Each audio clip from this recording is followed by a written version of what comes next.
Welcome to season 2 of Live Lunch. We are on episode 2 and I'm here with Yohaan and Joel and we're going to be talking about Sunday's Preach.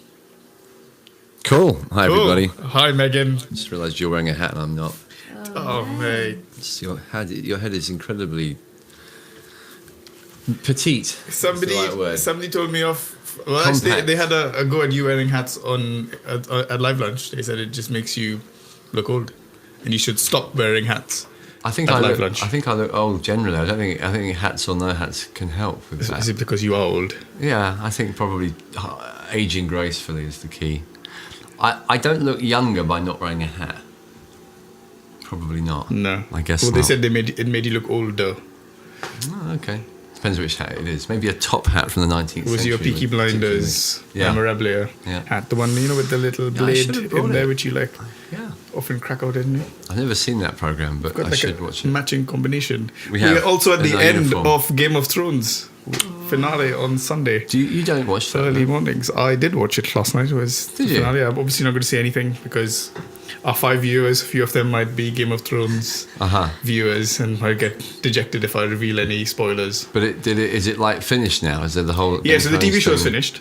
The books haven't finished. Okay. So they went. So this guy is still writing books. He is still writing books, which is why I have hope that great, this can be redeemed. Do they still? Okay, so the TV show could still go on. Actually, no, they said they were doing They said they did. This was their last season, and all the cast have signed off and everything. But there's a petition which now has 1 million signatures to redo the final season. That's bonkers. It doesn't really work like that. Can you just say recreate the whole season, or get the whole cast signed on to doing it under a different director? It's rather like trying to go for a second vote. Really, it's kind of similar. Ooh. Yeah. With a different director. Yeah. Oh, okay. Yeah. I've never seen it. I think it's obviously amazing scale and money and all the rest. I've never seen it, but I quite like the idea of it because it looks like a fascinating way of trying to weave stories and all the rest. That kind of thing would be fascinating, but I've not. I read one of the commentaries where they said it is his response to Lord of the Rings, and they drove. Oh, hello. Hello. Oh, thank you. Sorry. Wow. Come on. Thanks, Dan. What's this? Good man. Smoothie. Ah. Thank you. Yes, Megan. You're smart. It's summer today. It is summer. Thanks, mate. That's all right. Oh, nice. Thank you very much. You're welcome. So this has got real milk? That's real. Not milk from oats. Milk from cows. Old-fashioned Enjoy. stuff. Thank you. And for lunch, we have sushi. Fantastic. Thank you, Mashimo. Sushi. There we go. Moshimo Also, sushi. to answer David Brading's, he said he likes the new art. Just like to say it's a Joel Michael Nicholas original. Yeah. I'm a big fan. Worth hundreds of thousands of pounds already. Yeah. Because it's featured on Live Lunch. It's got his own tears in it.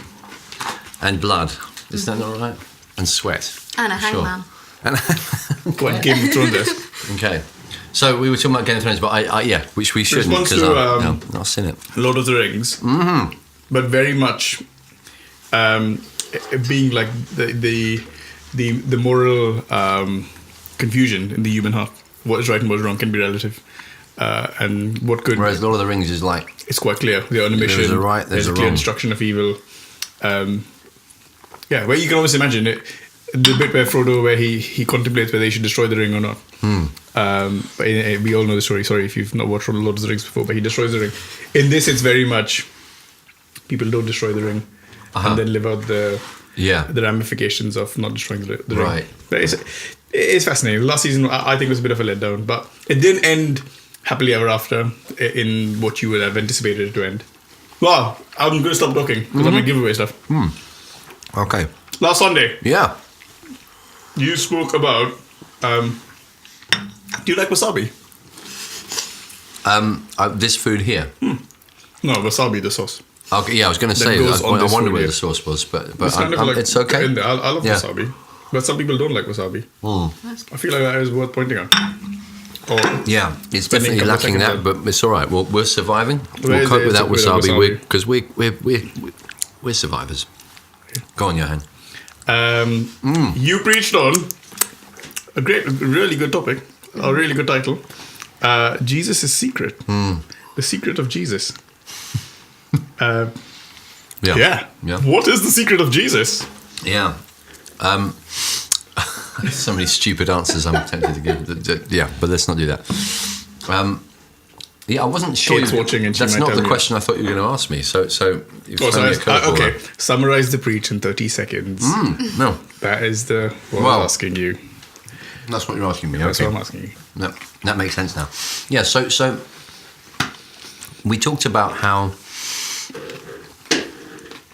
at this stage of the Sermon on the Mount, which we've been going through over the last few weeks, months even, we're getting into the point where we see, I guess you can kind of say what it's like.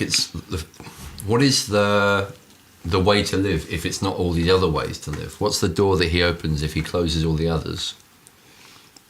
How does he want us to thrive if we're not meant to thrive the way that the rest of the sermon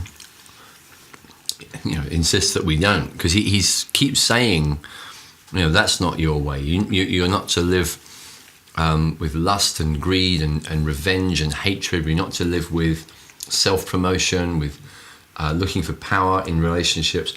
These are not the way for you to flourish. This isn't the way to be blessed. So it starts off, blessed are the poor in spirit, blessed are those who mourn, blessed are the meek. And it just constantly kind of just pulls away all of the kind of potential means of security that we human beings naturally kind of are drawn to. And it's just like over 3 chapters, just everything gets pulled away. Every branch that we're sitting on gets pulled, and then we fall down to the next branch and the next branch and the next branch. It's like, and then finally, it's like if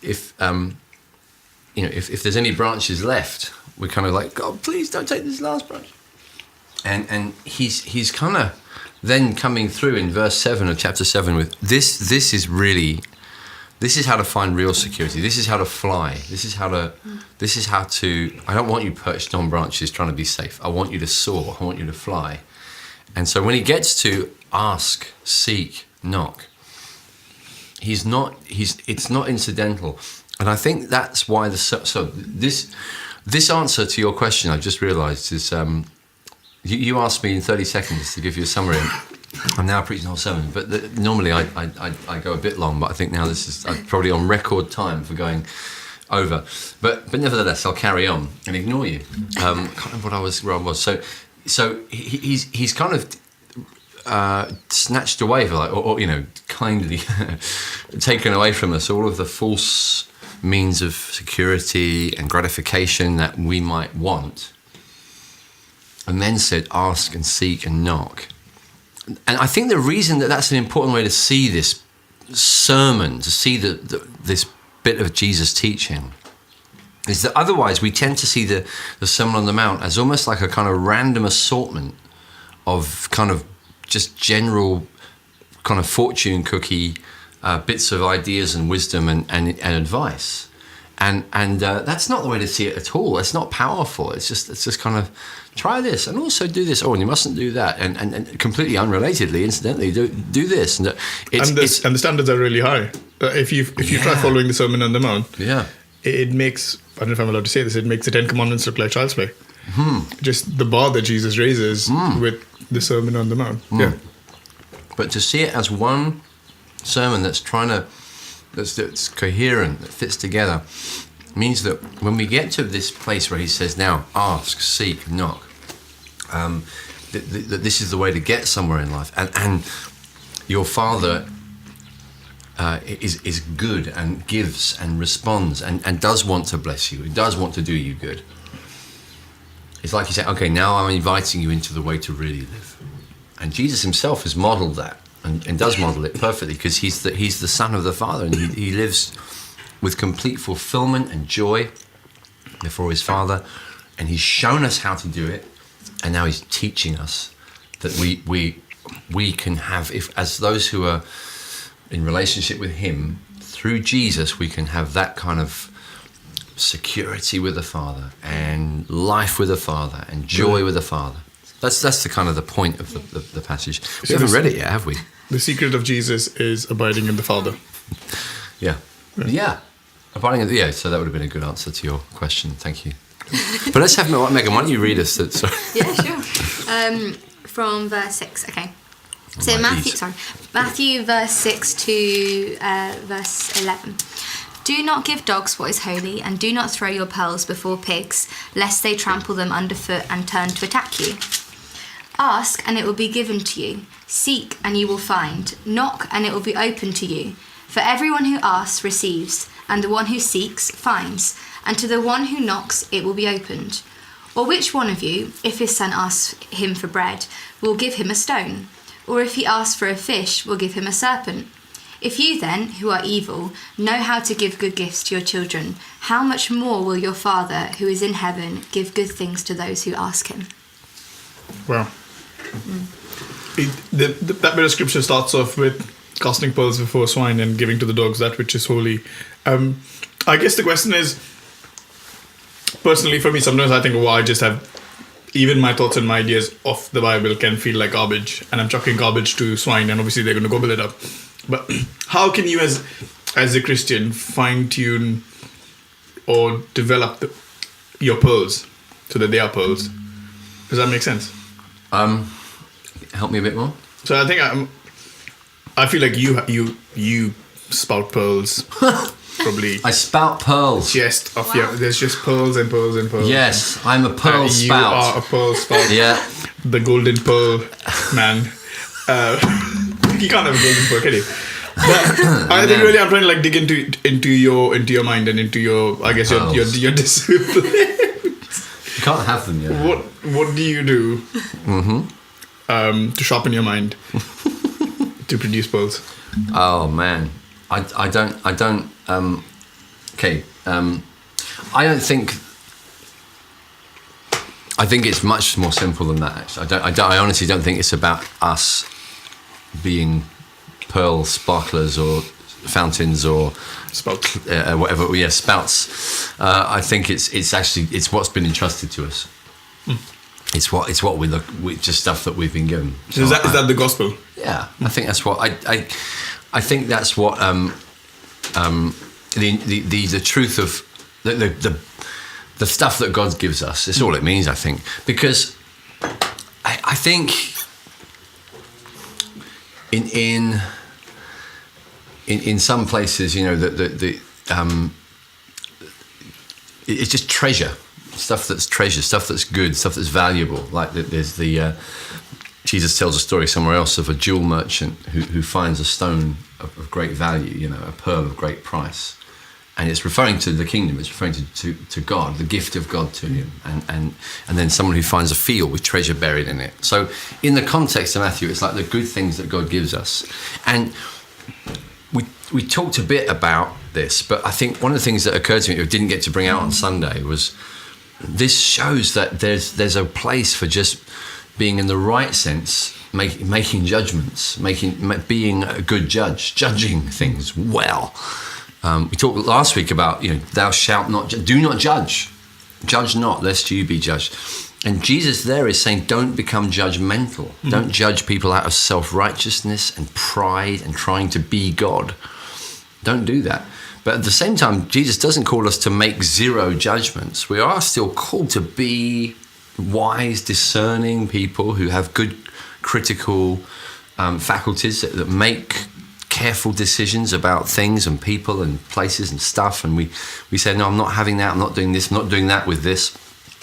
We got to learn to do that. And that's part of our responsibility. I guess I say that because I think Christians sometimes, in a desire to not be judgmental, can end up in a mess, because we're kind of so eager to avoid the judgmental thing that we end up really making dumb decisions. And that's in there for sure.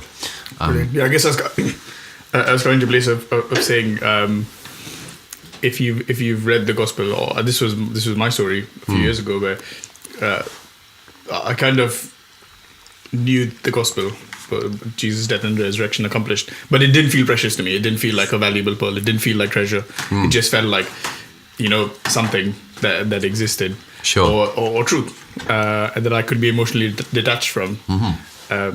But I found just spending time with God, just spending time in prayer, asking God to reveal more of Himself to me, asking God to reveal more of this gospel to me, and then reading John Stott, The Cross of Christ. There's some really good books out there which help you see the gospel as being so valuable and so precious, and seeing the Jesus' teachings and the teachings of Scripture, they're the same thing, as being valuable. And so there is place to study, to develop your intellect, to develop your ability to communicate, to just learn more, and to really dig until that gospel becomes precious to you and becomes valuable to you. Recognizing the what's good, learning to be I guess sometimes in church world, you can get the sense that everyone here is really enthusiastic about Jesus, but I'm not. I've seen that in all kinds of situations. And if you're just becoming a Christian, you're just joining the church, you can have certainly feel excitement and enthusiasm, and get really stirred about what God has done in your life, and just be hugely wired about it.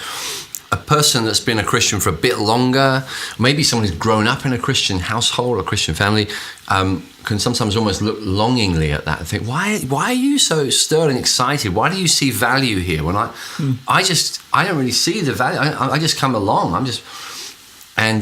I guess like so many things, it's on investigation of something. It's on looking and inspecting, being captivated because of what you've seen, rather than thinking I'm supposed to be captivated because he is or because she is.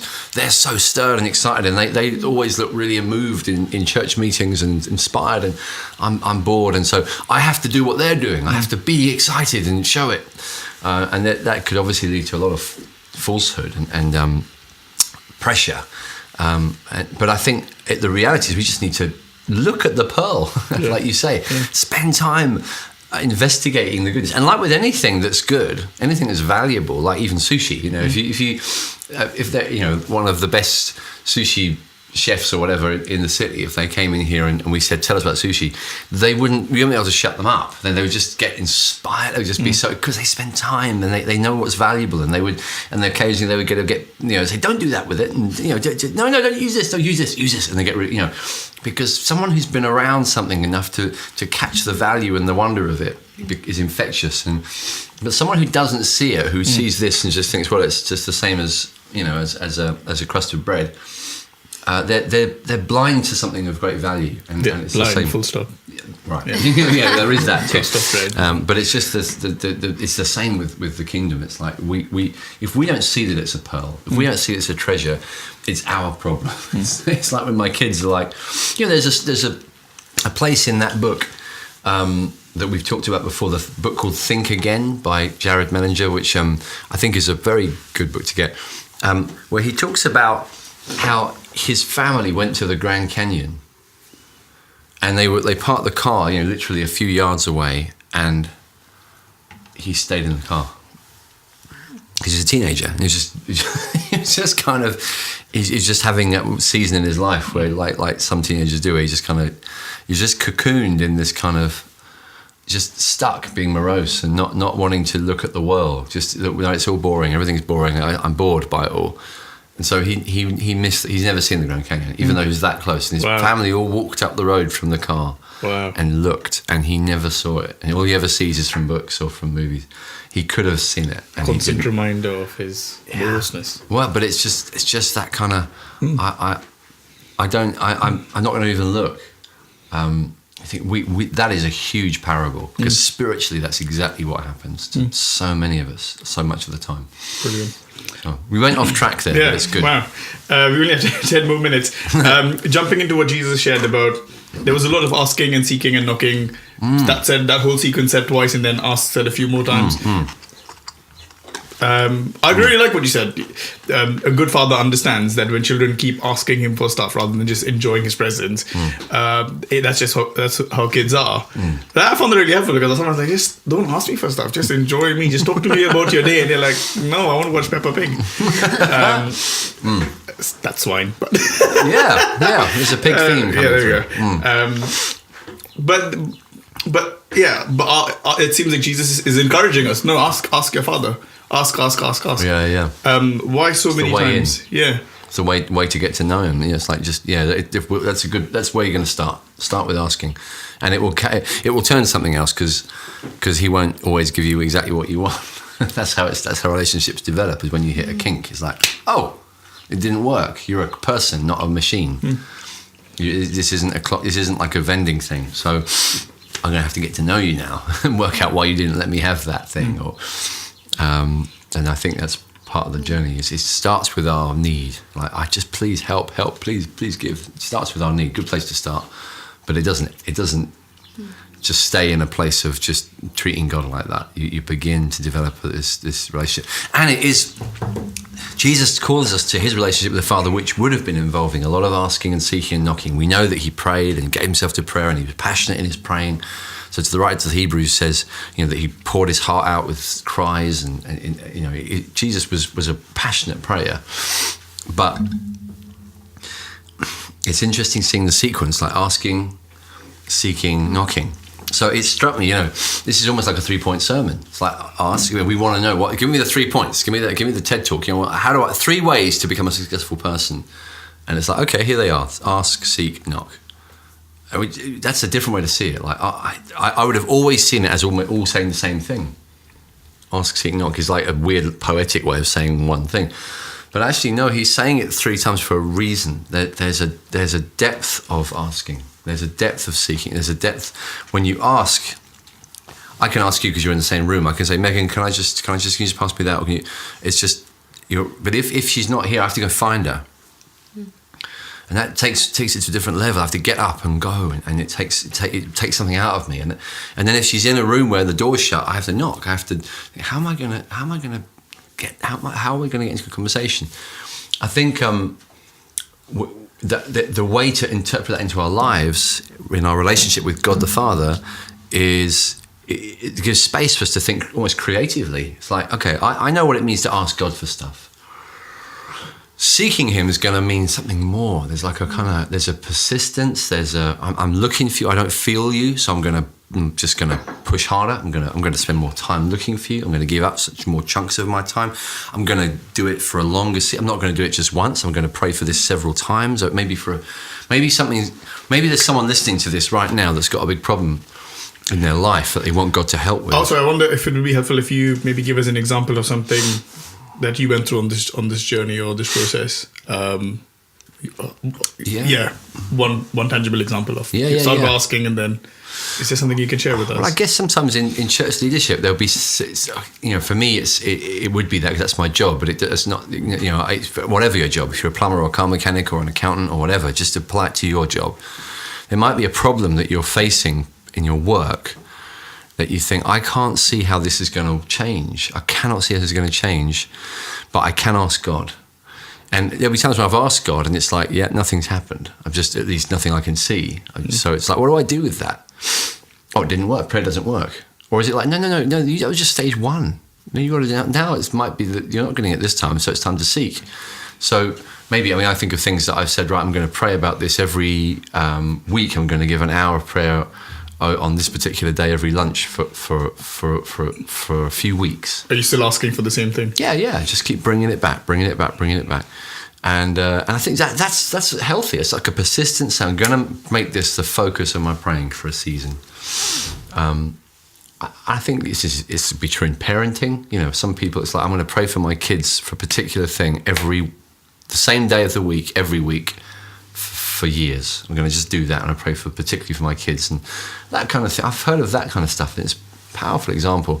But then it's like knock. Like the last one is knock. That's interesting, because I think the other time when Jesus talks about knocking was when that's that story of that widow who's trying to get justice from this unjust judge, and so she bangs on his door at night time, and she's kind of trying to get him out of bed, and it's almost like there's a sort of an element of conflict. There's an element of, I'm getting in your face. I'm treating God almost as if he's an unjust judge, which he isn't, because Jesus' whole point is, no, he's a good dad. He'll give you. You watch, he's good. But the point is, sometimes you will get the sense that he isn't. Sometimes the way he presents himself to us is as an unjust judge. Because why? Because he has to push. He wants us to fight. He wants us to knock. He wants us to make it physical almost, like kind of, make some contact. So like when that woman, Syrophoenician woman, comes to Jesus with her sick daughter, and it's this wicked, horrible situation. His daughter is really sick, and Jesus, she asks him, and Jesus says no. Basically, he kind of says, "Well, no, you're not part of Israel yet. We can't give out healings to you yet." And you think, is that Jesus' attitude? Is Jesus like saying, "Well, I don't really care for people who aren't Jewish"? Like, no.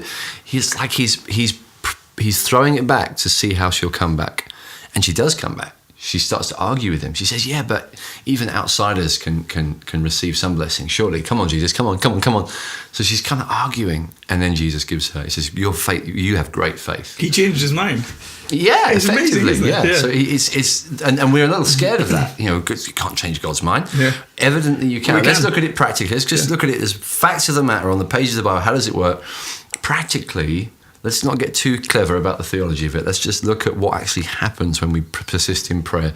God loves it when we argue with him. Yeah, why do we have this notion that it's set in stone and God won't change his mind on something? Well, when the Bible clearly points that he does. Well, this is a good question. Yeah, but it's not that we've got time for. There is such a thing as God's impassibility. So what it means to be God is that you can't change. You can't. Otherwise, he's not perfect if he can change.